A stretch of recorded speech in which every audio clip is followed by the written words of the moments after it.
শুভ দোলযাত্রা। আজকে কল্পজিৎ আমার গল্প মনের হোলি। নামটা আবির হলেও আবির কখনো হোলি খেলতো না।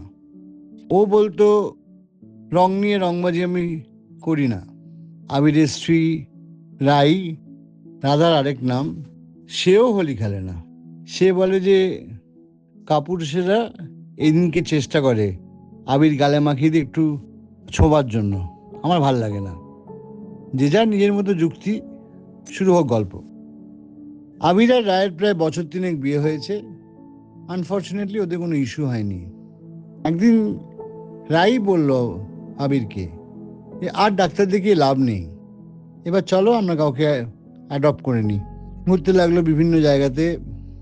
অনেকদিন পর, মাস ছয় ঘোরার পর, পুজোর ঠিক পরপরই ওদের একটা মিষ্টি ফুটফুটে শ্যামবর্ণ মেয়ে দেয়া হলো। দুজনে গ্রহণ করলো, আদর করে নাম রাখলো কৃষ্ণকলি। আবার হোলি এসে গেল। কৃষ্ণকলি আবার বায়না ধরলো যে আমি তো অনাথ আশ্রমে প্রচুর হোলি খেলতাম, আমি কোনো কথা শুনবো না, পিচকিরি রং সব বেলুন সব আমার চাই। রাই আবিরের দিকে তাকালো। আবির মুচকি হেসে বলল যে এই তাহলে নিয়ে আসি সব। যোগবাজার গেল ছুটি করে, সব কিছু কিনে নিয়ে ফিরছে, হঠাৎ পেছনে একটা দড়াম করে শব্দ। মুখ ফিরিয়ে দেখে ট্যাক্সির তলায় একটা বাইক রক্তে ভেসে যাচ্ছে। ছেলেটা কাতরাচ্ছে। সব কিছু ভুলে দৌড়ে নেমে ছেলেটাকে পাঁচাগলা করে নিয়ে সেই ট্যাক্সিতে করেই চলে গেল পিজি। ছেলেটার বাড়ির লোকজন এলো, ডাক্তাররা যথেষ্ট চেষ্টা করলো, কিন্তু ছেলেটা বোধহয় বাঁচবে না। আবিরের দায়িত্ব আপাতত শেষ।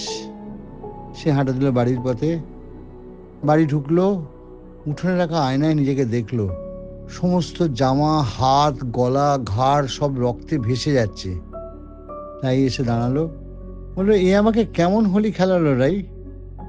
ভগবান এটা কই করলো? আমি তো কখনো হোলি খেলতাম না।